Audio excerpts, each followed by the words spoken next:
Quick question for you. So let's say we put it into this irrevocable trust and 5 years doesn't lapse, and you're 3 years in and you find yourself needing to go into an assisted living facility. What happens kind of 3 years in that reality? Okay, so that's a great question. It's a question that probably every one of our clients asks as we're going down this road. So the trusts are not all or nothing. The trusts, even though they are irrevocable and even though they are quote unquote inaccessible to the individual that transferred assets to that trust, they are not inaccessible to other family members. So we appoint a trustee and we appoint lifetime beneficiaries. Lifetime beneficiaries are beneficiaries during mom and dad's life. If they need the asset, they can, let's say, for instance, mom and dad or mom or dad are in a nursing facility. They can sell the home and use the proceeds from that home. If they put other liquid assets in there, we would recommend they use those liquid assets prior to. So just because you didn't get through the 5 years, and every family is different, you can use the assets in the trust. And it's one of obviously the things that we look at in order to determine whether or not a trust is appropriate. So we look at the individual's healthcare needs, current healthcare needs. We look at their income.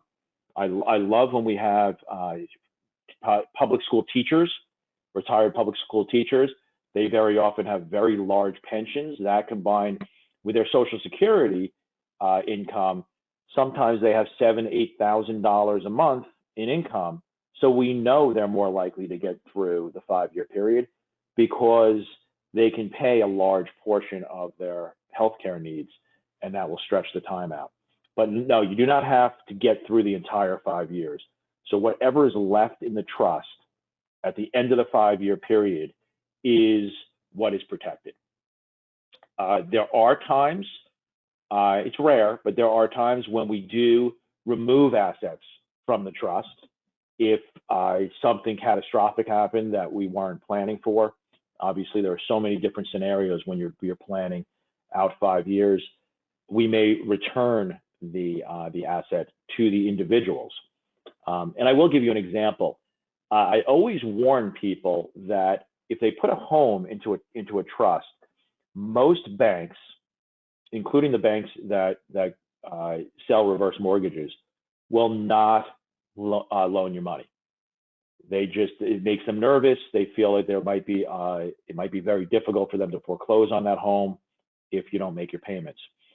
So I always warn people about that. If this is your only asset and you think you might need a reverse mortgage or a home equity line of credit, this may not be the strategy for you. But sometimes even warning people, they decide to do it anyway, and then they say, you know what, mom is going to stay home. She's failing. She has no other money. All she has is the house. In that circumstance, we may take the house, remove it from the trust, give it back to mom, so mom can do something like apply for a reverse mortgage. So these trusts, even though they're called irrevocable trusts, they are very, very flexible.